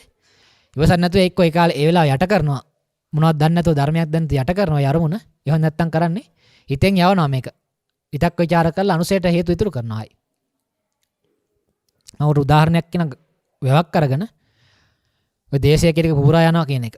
හිතන්නකෝ වැවක වතුර පෙරිලා ගිහිල්ලා ඒක වර්ෂාව වැඩි වෙලා වර්ෂාපතනේ ගොඩාක් තියෙන කාලේ මොකද කරන්නේ? වැඩි වතුර පිට කරන්න සොරවුව කියලා එකක් තියෙනවා. ඉතින් සොරවුව මේ වතුර පෙරිලා යනකොට සොරවුව ඇරිය නැත්තම් මොකද වෙන්නේ? අනිවාර්යම දෙයක් වෙනවා. වැව් බැම්මේ දුර්වල තැනක් හොයාගෙන මේ ජල පහර කඩාගෙන යනවා. වැව් බැම්ම කඩාගෙන යනවා. අනිවාර්යයෙන්ම ඒක සොරවුව ඇරිය නැත්තම්. ඒ කියන්නේ ජල පහරේ පීඩනය වැඩි වෙනවා. අන්න ඒ වගේ තමයි ඇතුලෙන් දේශය අර අපි ඉවසනවා කියලා කියවට ඇතුලෙන් දේශය වර්ධනය කරලා වඩලා මොකද වෙන්නේ? දවසක් වෙනවා පාලනය කරන්න බැරුව අර වැව් බැම්මට බැරි වගේ වැව් බැම්ම කඩාගෙන ගියා වගේ මොකද වෙන්නේ? ඒ දේශය කියන එකෙන් ප්‍රතික්‍රියා දක්වලා සමහරට මරණයක් වෙන්න පුළුවන්, තුවාලයක් වෙන්න පසුත වෙනවා. ඒවැර පාලනය කරන්න බැරි තරම් ආවා. ඒ රාගයත් එහෙමයි. දැන් පුද්ගලෙක් තුර රාගේ වැඩිලා ගිහිල්ලා මොකද වෙන්නේ? යාට පාලනය කරන්න බැරි වුණාක් තමයි. කාම අපරාධයක්, බාල අපරාධයක් මේ වගේ දෙයක් වෙන්නත් පුළුවන්. එහෙනම් ඒක වර්ධනය වෙලා මොකද වෙන්නේ? පාලනය කරන්න තමන් පාලනය කරගන්න බෑ. ඒතකොට පුද්ගලයා ක්‍රියාත්මක කරන අරමුණ, රාගය කියන අරමුණ, දේශය කියන අරමුණ තමයි ක්‍රියාත්මක කරන්නේ. ඒක තමයි මමත්වය කියලා කියන්නේ. මම වෙන්නේ ඒකනේ. මේ මොහොතේදී මමත්වයට එන්නේ මම වෙන්නේ අරමුණ. මේ මොහොතේ යන අරමුණ. ඒක මමත්වයෙන් ගත්ත ගමන් මොකද වෙන්නේ? පුද්ගලයාව මෙහෙවනවා, ශරීරය මෙහෙවනවා. ඒ කියන්නේ හිත බලවත් කියලා කියන හැමදේම චිත්තේන නියති ලෝකේ චිත්තේන පරිකස්සති. හිත තමයි බලවත් කියන්නේ. ඒකයි අයියේ. මේ ශරීරය මෙහෙවන හිත. අර හිතට එන අරමුණ ඒ එක මොහොතෙන්. ඒ මොහොතේ ස්කන්ධ පහට එන අරමුණ තමයි හිත මෙහෙවන්නේ. මේ ශරීරය මෙහෙවන්නේ. පස්සේ හිතෙන අපරාධ මේ කරේ කියලා අපිට. ඊළඟට අර මොහොතේ මෙහෙවන්නේ අර අරමුණ. දැන් මේ මොහොත පාලනය කරන විදිහ තමයි බුදුදහමෙන් පෙන්වන්නේ. තරහ ඇති වුණා නම් මොකද කරන්න ඕන? රාගය ඇති වුණා නම් මොකද කරන්න ඕන? ඊර්ෂ්‍යාව ඇති වුණා නම් මොකද කරන්න ඕන? මාන්නය ඇති වුණා නම් මොකද කරන්න ඕන?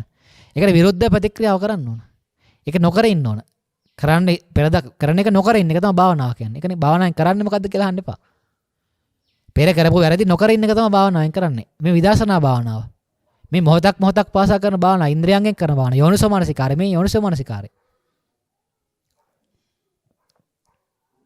යෝනිසෝ මනසිකාරය කියවත් භාවනාව කියවත් අප්‍රමාදය කියවත් කෙලෙස් ඡය කරනවා කියවත් කර්මක්ෂය කරනවා කියවත් අන්තිමට ඔක්කොම එකයි. කියන්නේ ඔක්කොම එකට ගලපන්න පුළුවන් ඉන්නේ. එකට ගානට ගලපන්න පුළුවන් මේ ඔක්කොම. ගොඩක් නෙමෙයි මේ දේවල්. එකම කියන එක වචන බුදුහාමුදුරන්ගේ දක්ෂතාවය ඒක. එකම සිද්ධිය විස්තර කරන්න එක කාරණා විස්තර. මොකද එකම දේනේ බුදුහාමුදුර තේරුම් ගත්තේ පොඩි දෙයක් තේරුම් ගත්තේ. ඒක විවිධාකාරයෙන් විස්තර කරන එක තමයි විවිධ ධර්ම පරයයන් විවිධ වචන අරගෙන බුදුහාමුදුර කරලා තියෙන්නේ. එතකොට වෙන මේ ද්වේෂයක් ආවහම පෙර පුරුද්ද මොකද්ද? අපිටම දරුවෙක් එක්ක තරහක් වෙනවා කියලා. දරුවා වැරද්දක් කරනවා. එතකොට මහා කේන්තියක් වෙනවා. ආව ගමන් ඒ වෙලාවෙම ප්‍රතික්‍රියා දක්වනවා. එක්ක ගහනවා එක්ක බයිනවා. ගහන්න බයින්න බැරි කෙනෙක් නම් මොකද කරන්නේ? හිතෙන් වෙලාවක් આવත් කියලා මෙයා කරනවා. දැන් සිහිය තියෙන්න ඕනේ. යෝනිසෝ මනසිකාරය තියෙන්න ඕන කියලා කියන්නේ මෙන්න මේ අවහම එක දැකීමේ හැකියාවක් තියෙන්න ඕන. දැන් සතිපට්ඨානෙ වඩනවා කියන්නේත් මේක තමයි. ක්‍රමානුකූල වෙන මේ අකුසල අරමුණු දැකීමේ සිහිය වැඩි කරනවා. මූලික අධීරයේදී ගොඩක් වෙලාවට දකින්න බෑ අපිට. පු탁 ජනනම් පස්සෙන් හිතෙන්නේ. සමහරු කියන්නේ හිරේ විලංගු වැටුණාම සමහරු කියන්නේ අපරාධ මං ඒ වෙලාව ඉවසුවා නා. මෙහෙම කරේ නැත්තම් මට අද මෙහෙම වෙන්නේ නැහැ කියලා. ඒ මොකද? යාගේ පස්සේ තමයි සිහිය එන්නේ. ගොඩාක් ඔක්කොම වෙලා ඉවරයි එතකොට. දැන් ක්‍රමානුකූල සතිපට්ඨානෙ වඩනවා කියන්නේ සිහිය දියුණු කරනවා. ටික ටික ලං කර ගන්නවා. දැන් දැකීමේ හැකියාව කෙලෙස් අරමුණු දැකීමේ හැකියාව වැඩි කර ගන්නවා. දැන් අර දේශීය පරණ පුරුද්ද ඇතුළතම අපි ළමයාට අවවාදයක් දෙන්න ඕන තමයි. සමහරවිට පහරක් ගහන්න ඕන තමයි. ඒ වුණාට ඒ වෙලාවේ ගහන්නේ දේශයෙන් වෛරයෙන් නෙවෙයි අර දරුවා හදාගැනීම අදහසින්. ඒක පස්සේ කරන්න ඕන. ඒ වෙලාවෙම ආවේගවම ක්‍රියාත්මක කරනවා කියන්නේ දේශයෙන් වෛරයෙන් කරන්නේ. සමහරවිට ගුරුවරයෙක් වෙන්න පුළුවන්, වේවැලක් කැඩෙන්න ගහනවා වෙන්න පුළුවන්. පොල්ලක් කැඩෙන්න ගහනවා වෙන්න පුළුවන්. එතන තියෙන හදාගැනීම එකක් නෙවෙයි. Tamanට මොකක් හරි අවමානයක් වුණා, Taman කියපු දේ ඇහුවේ නැහැ. ඒ හින්දා පහර දීමක් නේ තියෙන්නේ. ඒ නැතුව ආදරෙන් පහර දෙන්නත් පුළුවන්. ආදරෙන් කරන්නත් පුළුවන්. ආදරෙන් හදාගන්න පොඩ්ඩක් දොස් කියන්නත් පුළුවන්. ඒක වෙනයි මේක වෙනයි. ඒතකොට දේශය ආවහම මේව ක්‍රියාත්මක කරනවද නැද්ද කියන එක Taman තීරණය කරනවා. මේක සුදුසු නැද්ද කියලා Taman තීරණය කරන තරම් සිහියක් තියෙන්න ඕන. නුවණක් තියෙන්න ඕන Tamanට. ඒක තමයි සිහිය වඩනවා කියන්නේ. සතිපට්ඨානෙ වඩනවා කියන්නේ මේ ආවේගවන් දැකීමේ හැකියාව වැඩි කරනවා. ක්‍රමානුකූලව ටික අර දැකීමේ වේගය වැඩි කරගන්න එක තමයි කරන්නේ. එතකොට රාගයත් එහෙමයි. ඊර්ෂ්‍යාවත් හැම එක ආවහම ආව බව දැනෙන්න ඕන Tamanට. මේ වගේ දෙයක් ආවා නේද? ඒක Tamanට දැනෙනවා මේක සුදුසු නෑ නේද කරන්න. මේක සුදුසු දෙයක් නේද Tamanට කරන්න. ක්‍රියාත්මක කරන්න හොඳ නෑ නේද? ඒක වචනෙන් පිට කරන්න ඕනේ නෑ නේද කියලා එයාට Tamanට දැනෙනවා ඇතුලේ. හිතනවා එහෙම නෙවෙයි ඈ. මේක හොඳ නෑ නේද? මේක අරකම හිතන එකක් නෙවෙයි. ඉබේම එයාගේ නුවණට වැටහෙනවා. එයාගේ සිහියට කල්පනා වෙනවා ඒක. මම සිහියෙන් දකින්න එක් කරන්නේ එතකොට. ඒ හින්දා යෝනිසෝ මනසිකාරය දැන් ක්‍රමානුකූලව වඩ아가න යනවා එක තමයි දැන් මෙතනින් පෙන්වන්නේ. ක්‍රමානුකූලව තේරුම් ගත්තා නම් දැන් ස්කන්ධ පහේ ක්‍රියාවලිය මෙයාට තේරෙනවා. මෙයා මේ ආර්යයන් තමයි මේක කරන්නේ. එයා මොහොතෙන් මොහොත මෙහෙම ඒ අකුසල දහම් ඇති වෙනකොට කාම ව්‍යාපාද විහිංසාව විතරක ඇති වෙනකොට මොකද කරන්නේ? මේ යෝනිසෝ මනසිකාරයෙන් දැකලා ඒවා දුරු කරන්න යමු වෙනවා. ඒතර සිහියත් එතන තියෙනවා, ප්‍රඥාවක් තියෙනවා, වීරියක් තියෙනවා. මේ ඔක්කොම එකට යන්න මම කලින් දැස්සේ වෙනසක් කරානේ. මහාචත්තාය සූත්‍රයේ පැහැදිලි කරන බුදුහාඳුරෝ සම්මා දිට්ඨිය යන්තනක තියෙනවා. එතන සම්මා වායාමයක් තියෙනවා, සම්මා සතියක් තියෙනවා. කියන්නේ ප්‍රඥාවයි, වීරයයි, සිහියයි කියන තුනක් නෙවෙයි. එකටම යන්නේ. ඔය එක ස්කන්ධ පහක් තුල ඔක්කොම ක්‍රියාත්මක වෙනවා. එතකොට අර සතිපට්ඨානෙ වඩනවා කියහම ඔය කට්ටිය වරද්ද ගන්න එපා. අර කායානුපස්සනාව වඩනවා කියලා ඒකේ මූලික අධීරයේ දේ කරන්නේ මොකද්ද? අර හිත විසිරලා තියෙන හැම පුද්ගලයන්ට හැම වෙලාවෙම එහෙට මෙහෙට යනවා. එක අරමුණක හිත තියාගන්න බෑ. හිත එකක කරගන්න බෑ. ඒ සමාධිමත් බව යාට තේරෙන්නේ නැහැ. ඒ වුණාම අර කායානුපස්සනාව වඩලා හරි ඒකේ ඉරියාපතේ හරි නවසීවතකේ හරි ආනාපාන සතිය මොකක් හරි එකක් වඩලා මොකද්ද කරන්නේ මේ? මූලික අධීරයේ කරන්නේ අවධානය ඔය කයට හරි හුස්ම රැල්ලට හරි අර නවසීවිතක නම් ගොඩාක් කලාවට වඩනවා ඇත්තේ මේ රාගයේ තියෙනවා නම් ඒ දේවල් අඩු කරගන්න. නැත්තම් එතන කරන්නේ එතනත් අර 100 කියන එක සාමාන්‍ය 100 කියන එක අර එක අරමුණකට යොමු කරගන්න එක පුරුදු කරන එක තමයි මූලික අධීරයේදී කරන්නේ. ඊළඟට ක්‍රමානුකූලව තමයි හිතට අවධානය යොමු කළා එන අරමුණු ඔස්සේ එන අකුසල දහම් දැකීම තරම් 100 දිනු කරන්නේ. වේදනානුපස්සන, චිත්තානුපස්සන, ධම්මානුපස්සන කියලා කියන්නේ ඒ වේදනාව ඔස්සේ නැත්තම් එන හිතේ ඇති වෙන සිතුවිලි ඔස්සේ. එවන් නැත්තම් ධර්මතාවයන් ඔස්සේ 100 දැකීමේ හැකියාව වැඩි කරගන්න තමයි මේ සතිපට්ඨානෙ වඩනවා කියලා කියන්නේ. ආනාපාන සතියත් එහෙමයි. ආනාපාන සතිය කියන්නේ හුස්ම ඉල්ලයට පහළ ගන්නවා කියන එක එහෙම නෙමෙයි. ඒ මූලික අධ්‍යයනය ඊළඟට තමයි අර මූලිකව හුස්ම රැල්ලට හරි කයට හරි අවධානය යොමු කරලා ඒක හදාගෙන අර අවධානය යොමු කරගෙන මූලික අධ්‍යයනයේද ඊළඟට ක්‍රමානුකූලව හිතට අවධානය යොමු කරලා හිතේ ඇතිවන සිතුවිලි පිළිබඳ අවධානය යොමු කරලා අවසානයේ අනිච්චානුපස්සී, නිරෝධානුපස්සී, විරෝධානුපස්සී කියලා විදර්ශනාව දක්වා ඇතිවන කෙලෙස් අරමුණු විදර්ශනා කිරීම දක්වා අරගෙන යන එකක් තමයි ක්‍රමානුකූලව මේ තියෙන්නේ. එහෙනම් යෝනිසෝ මනසිකාරය කියන්නේ මෙන්න මේ අකුසල දහම් දැකලා ඒවා දුරු කිරීමේ හැකියාව. ඒක පෘථග්ජනය තුල නැහැ. පෘථග්ජනය තුල සාමාන්‍ය මට්ටමේ තියෙන. එතකොට අකුසල දහම් ආවා මේක සාමාන්‍ය පෘථග්ජන භාවයේ ඉඳලා මේ තේරුම් අරගන්න එක, తాවකාලික යට කරන එක, తాවකාලිකව ඉවත් කරන දාන එක. දැන් සෝවාන් ඵලයටපත් වුණාම ආර්ය භාවයටපත් වීම තුල තමයි මේ යෝනිසෝ මනසිකාරය භාවිතා කළා අකුසල දහම් දුරු කිරීම ආරම්භ වන්නේ. ඒතර සිහිය කියන කාරණාව ගන්න ඕනේ. මේ ඉරියව් පවත්වන එක සිහිය නෙවෙයි. අකුසල දහම් එනකොට ඒවා දැකීමේ හැකියාව තමයි මෙන්න සිහියෙන් පෙන්වන්නේ. දැන් ඒතකොට යෝනිසෝ මනසිකාරය වඩන පුද්ගලයා ඊළඟට ධම්මානුධම්ම පටිපදාගෙන මේ දෙක එකටම යන එක. වෙනසක් නැහැ.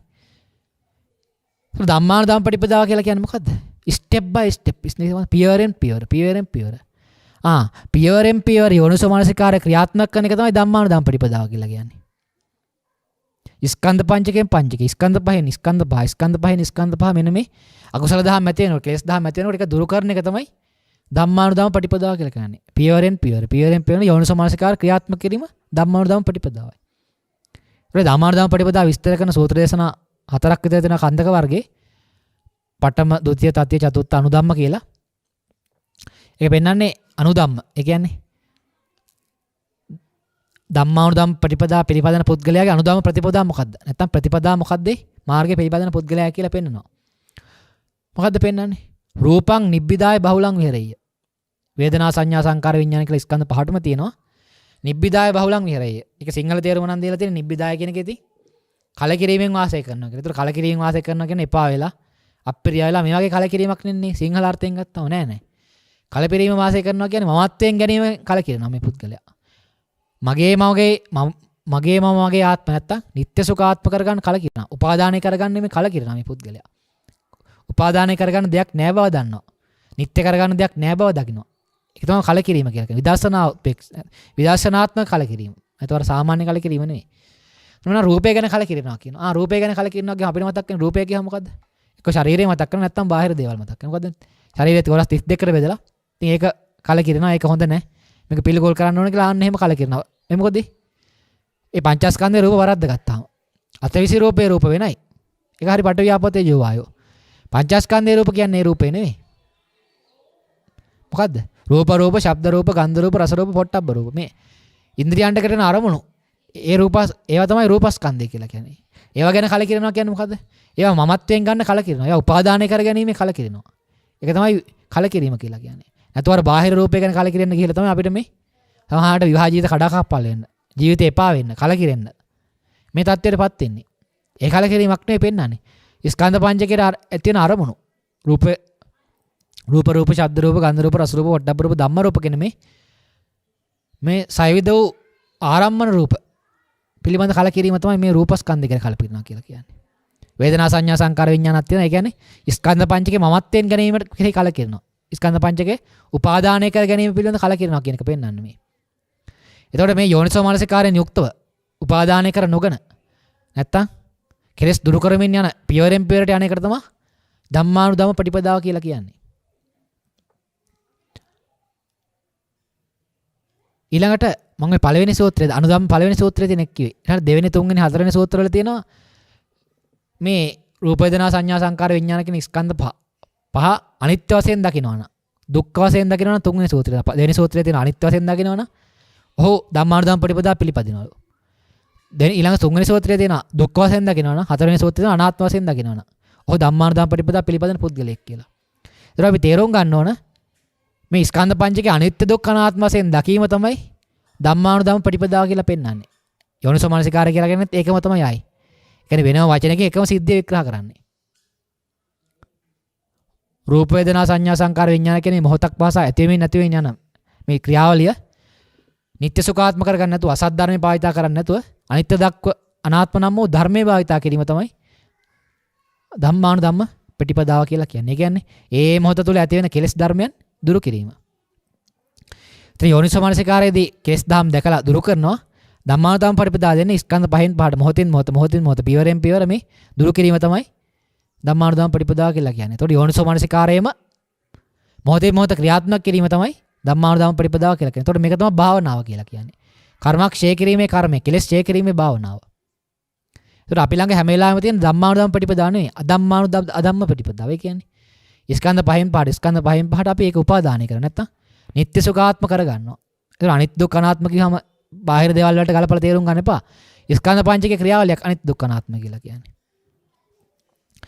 ඒතර බාහිර වල ඇති වෙන නැති වෙන එක අනිත්‍ය, දුක කියන්නේ දුක්ඛ කියන්නේ දුක, අනාත්ම කියන්නේ ආත්මයක් නෑ කියන ගන්න එපා. අනිත්‍ය දුක්ඛ අනාත්ම කියන්නේ මගේ නොවේ, මම නොවේ, මගේ ආත්ම නොවේ කියන කාරණාව. ස්කන්ධ පංචකය. මේ ස්කන්ධ පංචකය තුළ දකින්න ඕන දෙයක්. ඒතර ස්කන්ධ පංචකය තුළ අපි ළඟ හැම වෙලාවෙම දැනගත්තත් නැතත්, තේරුම් ගත්තත් නැතත්, අවබෝධ කරත් නැතත්, බෞද්ධ වුණත් නැතත් හැම වෙලාවෙම මේ අධම්ම ස්කන්ධ පහෙන් පහට නිත්‍ය සුඛාත්ම නම් වූ වැරදි දෘෂ්ටිය ක්‍රියාත්මක වෙනවා. ආත්ම දෘෂ්ටිය, ආත්ම සංකල්ප ක්‍රියාත්මක වෙනවා. එතකොට මේ ආත්ම සංකල්පය දුරු කිරීම තමයි ධම්මානුධම්ම පටිපදාවෙන් කරන්නේ. ස්කන්ධ පහෙන් පහට අනිත්‍ය දුක්ඛ අනාත්ම වශයෙන් දකිනවා මේ පුද්ගලයා. ඒ දැකීම තුළ මොකද වෙන්නේ? කෙලෙස් ක්ෂය වෙනවා, කර්ම ක්ෂය වෙනවා. දැන් අන්න බණහලා ධර්මයේ තේරුම් ගත්තා නම්, බණහලා කල්යාණ මිත්‍රයෙකුගෙන් සද්ධර්ම ශ්‍රවණය කරා මේ ක්‍රියාවලිය තේරෙනවා යාට. ඒ තේරුම් ගන්න එක තමයි සෝවාන් වෙනවා කියන්නේ. දැන් සෝවාන් ඉඳන් සකෘදාගාමි අනාගාමි අරහත් දක්වා මෙයා කරන්නේ මොකද්ද? මෙන්න මේ ස්කන්ධ පහට යෝනිසෝ මනසිකාරය ක්‍රියාත්මක කරනවා. ඒ කියන්නේ ඇති වෙන අකුසල දහම් දැකලා ඒ දේවල් ක්‍රියාත්මක නොකර දුරු කරලා දානවා. නැවත නූපදින පරිදි දුරු කරනවා. ඒ කියන්නේ යට කරනවා හැම නෙවෙයි. අවබෝධයෙන් දුරු කරනවා. ඒක දැකීමේ හැකියාව ඇති කරගන්නවා. හැකියාව ඇති කරගෙන ස්කන්ධ පහෙන් පහට මේ අකුසල ධර්මයන් දුරු කරන එක තමයි මේ පුද්ගලයන් කරන්නේ. අන්න එහෙනම් අපිට බණහලා තේරුම් ගන්න ඕන මොකද්ද? මේ ස්කන්ධ පංචකයේ ක්‍රියාවලිය හරියට තේරුම් ගන්න ඕන. පංචස්කන්ධය කියන්නේ මොකද්ද කියලා හරියට තේරුම් ගන්න ඕන. යෝනිසෝ මනසිකාරය කොහොමද ක්‍රියාත්මක කරන්නේ කියලා තේරුම් ගන්න ස්කන්ධ පහක් තුල. ධම්මානුධම්ම පටිපදාව ක්‍රියාත්මක වෙන්නේ කොහොමද කියන එක තේරුම් ගන්න ඕන. අර බණ වැරදුනොත් ඉතින් භාවනාවත් වරදිනවා තමයි. අන්න අපි බණ අසා ධර්මයේ හරියට තේරුම් ගත්තොත් මොකද්ද කරන්න තියෙන්නේ? දැන් භාවනාව කියලා. නිින්ද හැරුණොත් හැම වෙලාවෙම භාවනාවක් කියන්නේ ඒකනේ. ඇවිදිනකොට, යනකොට, කනකොට, බොනකොට, එනකොට නිදා ගන්නකොට අපිට කාම විතර්ක, ව්‍යාපාද විසින්තා විතර්ක ඇති වෙනවා. නැත්තම් ලෝභ, දේශ, මොහ අකුසල මූලයන් නැති වෙනවා. එතන පරණ පුරුද්ද තියෙන මේවා ක්‍රියාත්මක කරලා නැවත ඇති වෙන්න හේතුවක් ඉතුරු කරන එක. දැන් කරන්න ඕනේ මොකද? ස්කන්ධ පහෙන් පහට මෙයා මේ ක්‍රියාවලිය තේරෙනවා. මොකද කරන්න ඕන? ඒ අකුසල දහම් ඇති වෙනකොට ඒ අවස්ථාවේවද දැකලා. දැන් මූලික අවස්ථාවේ ඔක්කොම එහෙම දකින්න බෑ. හරියට දවසට 100ක් ඇති වුණා ගන්නකො එකයි දකින්න බෑ. හැබැයි හොඳයි. දැන් ක්‍රමානුකූලව ටික ටික වඩන එකනේ මේ පෙන්වන්නේ. ටික ටික 100 දිනු කර ගන්න ඕන. දැන් ක්‍රමානුකූලව දුරු කරන් යන එක වඩන එක තමයි මාර්ගයෙන් පෙන්වන්නේ අපි. ඒකට තමන්ට නිර්වාණ සුවය කියන එක දැනෙනවා. වෙනදා ප්‍රශ්නයක් වෙච්ච එක, බාධාවක් වෙච්ච එක, කරදරයක් වෙච්ච එක දැන් දුර වෙලා යනවා, නැති වෙලා යනවා. ඒක සාමකාමී නිදහස් සුවයක් දැනෙනවා. ඒකට දිගින් දිගට මේ මාර්ගේ ගමන් කරන්න හිතෙනවා තමන්ට. ඒකට සම්දිට්ඨික අකාලික කියලා කියන්නේ. මේ මාර්ගේ තමන්ටම දැක ගන්න පුළුවන්. තමා තුලම ක්‍රියාත්මක වෙනවා. තමන්ට ඒක දේ දැනෙනවා. ඒකට නිවන කියන්නේ ගොඩාක් එකපාර හම්බෙන එකක් නෙවෙයි. ස්කන්ධ පහෙන් පහට නිවන් සුවේ. අනිත්‍ය දුක්ඛ අනාත්මය නම් ක්‍රියාත්මක වෙන මොහොතක් පාසයි ස්කන්ධ පහෙන් පහට නිවන් සුවේ තමයි මෙයා විඳින්නේ. ඒ නිවන් සුවේ තමයි ක්‍රියාත්මක වෙන්නේ. රහත් වෙනකොට 100ක් සම්පූර්ණ වශයෙන් හැම වෙලාවෙම නිවන් සුවේ තමයි යන්නේ. නිර්වාණ සුවේ තමයි යා විඳින්නේ. එහෙනම් නිවරාණය කියන්නේ මරලා ලබන එකක් හෝ අනාගතේ ලබන එකක් නෙවෙයි. මොහොතේ මොහොත වර්තමාන මොහොතේ ස්කන්ධ පහ තුළ ලබන්න ඕන දෙයක් කියන එක අපි තේරුම් ගන්න ඕන. ඒතර මේක තමයි විදර්ශනා භාවනාව කියන්නේ. මොහොතක් පාසා මේ යෝනිසෝ මනසිකාරය ක්‍රියාත්මක කරලා ස්කන්ධ පහට අනිත්‍ය දුක්ඛ අනාත්ම වශයෙන් දැකලා නැත්තම් සිහියෙන් කල්පනා කරලා සිහියෙන් දැකලා ඒ කෙලෙස් දහම් දුරු කරන එක තමයි විදර්ශනා භාවනාව කියන්නේ. දැන් මෙයා සෝවාන් ඵලයටපත් වූ දාපටන් ක්‍රමානුකූලව කෙලෙස් දුරු කරනවා කියන්නේ මෙන්න මේ යෝනිසෝ මනසිකාරය ධම්මානුධම්ම පටිපදා කියන මාර්ගාංග භාවිතා කරනවා කියන එක. එහෙම කරනකොට මොකද වෙන්නේ? පහනක් තියෙනවා. ඒකට තෙල් සහ වැටිය දැම්මොත් මොකද වෙන්නේ? නැවත නැවතත් තෙල් සහ වැටිය දැම්මොත් මොකද වෙන්නේ? අන්න තෙල් පහන උපමායි මොකක්ද තියෙන්නේ? දැම්මොත් පහනට ආහාර අවශ්‍ය ආහාර හම්බ වෙනවා තෙල් සහ වැටිය. එතකොට මොකද වෙන්නේ? දිගින් මේක ආහාර කරගෙන පහනේ දැල්ල එනවා. අලුතෙන් තෙල් සහ වැටිය දාන්න නැත්තම් මොකද වෙන්නේ? තියෙන තෙල් සහ වැටියෙන් පහන දැල්ලෙනවා. ඒ දේවල් නැති වුණාට පස්සේ අලුතෙන් දාන්න නැති වුණාම පහන නිවිල යනවා. අන්න ඒ වගේ තමයි. අලුතෙන් කර්ම රැස් කරන්නේ නැත්තම්, කෙලෙස් රැස් කරන්නේ නැත්තම් තියෙන කර්ම වලින් විපාක දෙනවා. තියෙන කෙලෙස් වලින් එනවා. අතීතයෙන් එනවා. වර්තමානයේ රැවටෙන්නේ නැත්තම් මොකද වෙන්නේ? අනාගතයට හේතු නැත්නම් අවසන් කරන්න පුළුවන් වෙනවා. ඔතන පටිච්චසමුප්පාදේ ගැඹුරුම සංකල්පය. මොකද්ද? අතීත හේතු පහක් ඉඳ වර්තමාන ඵල පහක් අඩ ගන්නවා. වර්තමාන හේතු පහක් ඉඳ අනාගත ඵල පහක් අඩ ගන්නවා. අවිජ්ජා සංකාර තණ්හා උපාදාන භව කියන අතීත හේතු පහින්ද වර්තමානයේ විඥාන නාම රූප සලආයතන පස්ස වේදනා කියන වර්තමාන ඵල පහ හට ගන්නවා. ඒ වර්තමාන ඵල පහ කියන්නේ අරමුණක් කියන එක. වර්තමානයේ අරමුණ. ඒ අරමුණට ඇලෙන්න ගැටෙන්න මුලා වෙන්න උපාදානය කරගන්න ගියොත් මොකද වෙන්නේ? අනාගත ඵලයක් ඇති වෙන්න අවශ්‍ය හේතුවක් ඉතුරු වෙනවා. අනාගත ඵල පහකට අවශ්‍ය හේතුව ඉතුරු වෙනවා. කර්මයක් රැස් කරනවා. මොකද්ද? තණ්හා උපාදාන භව අවිජ්ජා සංකාර. ඒ තමයි ත්‍රිවට්ටය කියලා කියන්නේ. මේ පටිච්චසමුප්පාදයේ ගැඹුරම සංකල්ප ස්කන්ධ පහක් තුළ පටිච්චසමුප්පාදයේ ක්‍රියාත්මක ආකාරය. දැන් මොකද්ද කරන්න තියෙන්නේ? අන්න යෝනිසෝ මානසිකාරය ධම්මානුධම්ම පටිපදා කියන්නේ භාවනාව කියන්නේ මොකක්ද? අතීතයෙන් එනවා තමයි ඒක නවත්තන්න බෑ කාටවත්. අතීතයෙන් හේතු තිබ්බොත් එනවා. සමත භාවනාවෙන් කරන එක යට කරන එක. හැබැයි යට කරාට කොච්චර යට කරත් කවදා හරි එනවා. ආවහම මොකද කරන්න ඕන? අරමුණු ගන්න එපා කියන්නේ, අරමුණු හඳුනා ගන්න එපා කියන්නේ, වර්තමාන ඵල පහ හට ගන්න ඕන. කරන්න තියෙන්නේ මොකද්ද? ඒ අරමුණු පහේ අරමුණු වල තණ්හා උපාදාන බව නොකර ඉන්න එකයි කරන්න ඕන. වේදනාව දක්වා ක්‍රියාත්මක වෙනවා. විදීමක් තියෙනවා, දැනීමක් තියෙනවා. සුවයක් තියෙනවා, සතුටක් තියෙනවා. හැබැයි ඒ තුල කර්ම රැස් කිරීම, තණ්හා උපාදාන බව කිරීම, නැවත උපතකට හේතුවක් රැස් කිරීමක් කරන්නේ නැහැ. ඔහු නැවත නූපදින පරිදි අනුභවංගමේදී නැවත නූපදින පරිදි ඒ කෙලෙස් දහම් බැහැර කරනවා. ඒ නිසා සද්ධර්මයේ අහලා නිවැරදිව තේරුම් ගත්ත පුද්ගලයෙකුට කරන්න තියෙන මෙන්න මේ කියන කාරණා. යෝනිසෝ මනස්කාර ධම්මානුධම්ම පරිදි. ඉතින් මේක තමයි භාවනාව කියන්නේ. බණෙන් කරන්නේ සිද්ධිය කියලා දෙන එක, භාවනාවෙන් කරන්නේ සිද්ධිය කරන එක. එඳා මුලින්ම අහලා තේරුම් ගන්න. තේරුම් ගන්න තෝ කරන්න යන්න එපා වැඩේ. වරද්ද ගන්නවා.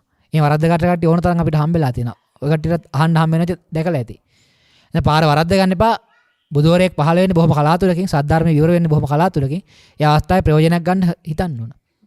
ඔන්න එහෙනම් මං මේ මාතෘකාව පාට ඉදිරිපත් කරලා තිබ්බ විදිහට මේ දායකත්ව දරුව පින්නතුන්ගේ සෝතාපට්ටි අංගවල නැත්තම් බොහෝ උපකාරී වෙන අංගවල පළවෙනි කාරණා දෙක කලින් සූත්‍ර දේශනාවක විවරණය කරා.